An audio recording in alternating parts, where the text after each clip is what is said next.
पद्धति, द्वंद्वात्मक पद्धति, प्रयोगात्मक पद्धति या फिर अनुकरणात्मक पद्धति। तो यहाँ पर आपका राइट आंसर होगा द्वंद्वात्मक पद्धति। याद रखिएगा, सुकरात की अध्ययन पद्धति को द्वंद्वात्मक पद्धति भी कहा जाता है। अगला प्रश्न है, मन और ऊर्जा मनोविज्ञान का जनक कहा जाता है। अब्राहम मैस्लो को, विलियम मैकडूगल को, वर्दीमर को या फिर जॉन डेवी को। काफ़ी इंपॉर्टेंट प्रश्न है, तो याद रखिएगा ये मैकडूगल को कहा जाता है। याद रखिएगा, मन और ऊर्जा मनोविज्ञान का जनक विलियम मैकडूगल को कहा जाता है। यहाँ पर ब वाला विकल्प आपका सही होगा। अगला प्रश्न है, शिक्षा प्रणाली में अनुकरण को विशेष महत्व दिया है प्लेटो ने, रूसो ने, जॉन लॉक ने या फिर अरस्तु ने। तो यहाँ पर आपका राइट आंसर होगा प्लेटो ने। शिक्षा प्रणाली में अनुकरण को विशेष महत्व प्लेटो के द्वारा दिया गया है। किस मनोवैज्ञानिक को जनतंत्रीय शिक्षा का सबसे बड़ा व्याख्याता माना जाता है? आईएमपी प्रश्न है, ध्यान दीजिएगा। किस मनोवैज्ञानिक को जनतंत्रीय शिक्षा का सबसे बड़ा व्याख्याता माना जाता है? टर्मन को, फ्रायड को, डीवी को या फिर किलपेट्रिक को। तो यहाँ पर आपका राइट आंसर होगा जॉन डीवी को। याद रखिएगा, जॉन डीवी को जनतंत्रीय शिक्षा का सबसे बड़ा व्याख्याता माना जाता है।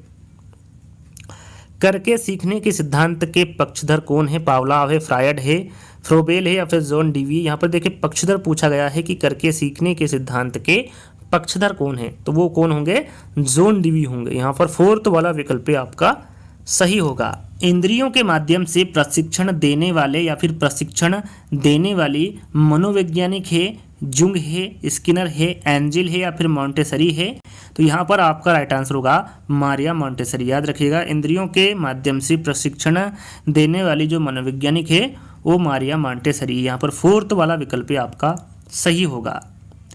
किसके अनुसार शिक्षा में अनुभवों के द्वारा सीखने को प्रधानता दी जानी चाहिए? प्रश्न ध्यान से पढ़िएगा, किसके द्वारा कहा गया है या फिर किसके अनुसार शिक्षा में अनुभवों के द्वारा सीखने को प्रधानता दी जानी चाहिए? मैकडूगल, पावलाव, किलपेट्रिक या फिर मैक्स वर्दीमर। तो यहाँ पर आपका राइट आंसर होगा वर्दीमर। याद रखिएगा, मैक्स वर्दीमर के अनुसार शिक्षा में अनुभवों के द्वारा सीखने को प्रधानता दी जानी चाहिए।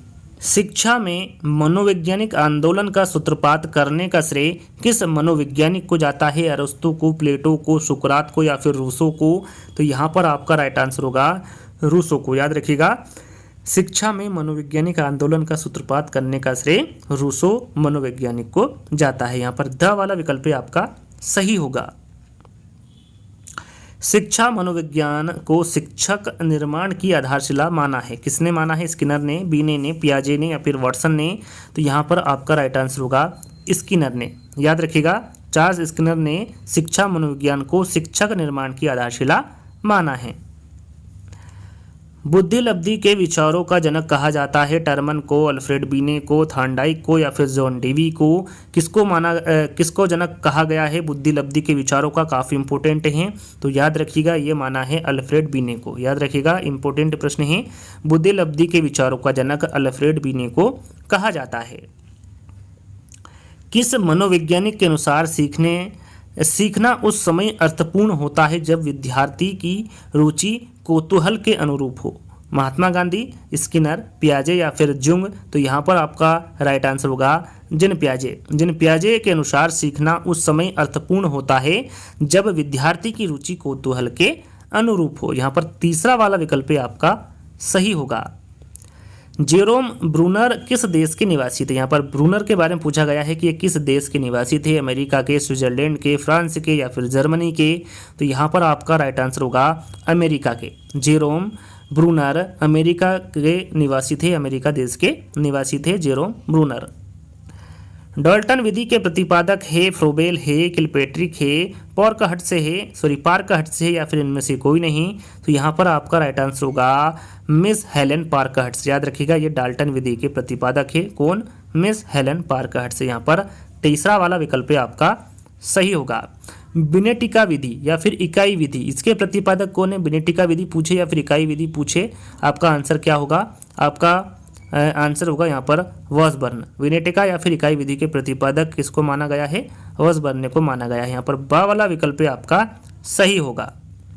अगला प्रश्न है, ज्ञानात्मक पक्ष का अंतिम स्वर। देखिए, इस प्रश्न को समझिएगा। यहाँ पर देखिए अंतिम स्वरूप पूछा गया है। यहाँ पर ज्ञानात्मक पक्ष के कितने उपवर्ग बताए हैं, तो 6 बताए हैं। कितने बताए हैं, 6। याद रखिएगा ज्ञानात्मक पक्ष के उपवर्ग 6 बताए, जिसमें अंतिम स्वर पूछा गया है। तो अंतिम स्वर है मूल्यांकन। कौन सा पहला है, कौन सा दूसरा है, ये आपको ध्यान में देना है, क्योंकि यहाँ पर जरूरी नहीं अंतिम स्वर पूछे। पहला है ज्ञान, दूसरा है बोध, तीसरा है प्रयोग, चौथा है विश्लेषण, पांचवा है संश्लेषण और छठा है मूल्यांकन। तो मूल्यांकन कौन सा है, अंतिम है। छठा कौन सा होगा, यहाँ पर मूल्यांकन होगा, तो छठा मूल्यांकन है, तो यही अंतिम स्वर है। तो याद रखिएगा ज्ञानात्मक पक्ष का जो अंतिम स्वर होगा वो मूल्यांकन होगा। तीसरा वाला विकल्प आपका सही होगा।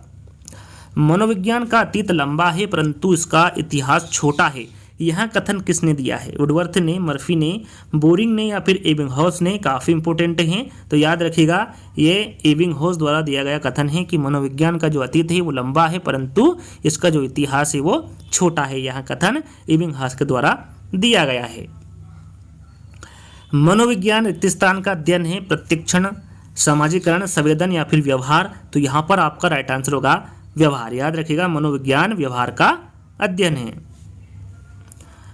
प्रयोगात्मक विधि का प्रथम सोपान, यहाँ पर देखिए प्रथम सोपान पूछा गया है। विश्लेषण है, प्राकल्पना है, परीक्षण है या फिर समस्या है। तो यहाँ पर प्रयोगात्मक विधि का प्रथम सोपान पूछा गया है, तो आपका राइट आंसर होगा समस्या। समस्या प्रयोगात्मक विधि का प्रथम सोपान माना गया है। मनोविज्ञान चेतना का विज्ञान है, किसने इस परिभाषा का समर्थन किया है। वॉटसन ने, जेम्स ने, फ्रायड ने या फिर स्किनर ने। तो यहाँ पर आपका राइट आंसर होगा जेम्स ने। याद रखिएगा मनोविज्ञान चेतना का विज्ञान है, यह परिभाषा का जो समर्थन किया है वो जेम्स के द्वारा किया गया है। पशु मनोविज्ञान का पिता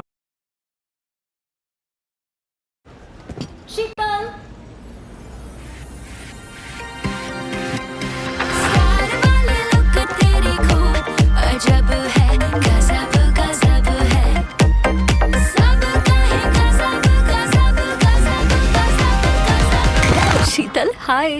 रिया, तू कियारा कब बन गई? ये लुक किधर से लिया? Obviously from Myntra, क्योंकि कैजुअल हो या पार्टी वेयर मिलेंगे celeb approved styles from your favorite brand। किया गया है।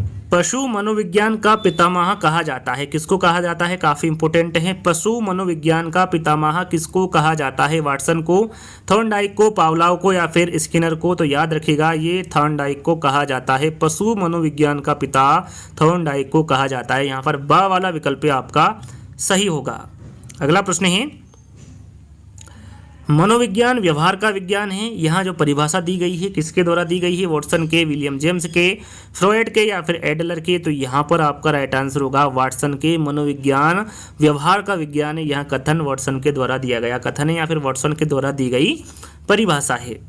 अगला प्रश्न है प्रेरक मनोविज्ञान के प्रबल समर्थक है या फिर मनोविज्ञान में प्रेरणा का महत्व के प्रबल समर्थक कौन है। थॉर्नडाइक है, वुडवर्थ है, जेनेपियाजे है, स्किनर है। काफ़ी इंपॉर्टेंट प्रश्न है, तो ध्यान दीजिएगा। यहाँ पर आपका राइट आंसर होगा वुडवर्थ। प्रेरक मनोविज्ञान के प्रबल समर्थक कौन है, वुडवर्थ है। यहाँ पर ब वाला विकल्प आपका सही होगा। जिन प्रतिक्रियाओं को सीखने के उपरांत संतुष्टि प्राप्ति होती है उसे सीख लिया जाता है। यहाँ अभ्यास का नियम है, तत्परता का नियम है, प्रभाव का नियम है या फिर सापेक्षता का नियम है। प्रश्न को एक बार फिर दोहरा लेते हैं। जिन प्रतिक्रियाओं को सीखने के उपरांत संतुष्टि प्राप्त होती है उसे सीख लिया जाता है। यहाँ प्रभाव का नियम है। कौन सा नियम होगा, यहाँ प्रभाव का नियम होगा। तीसरा वाला विकल्प आपका सही होगा।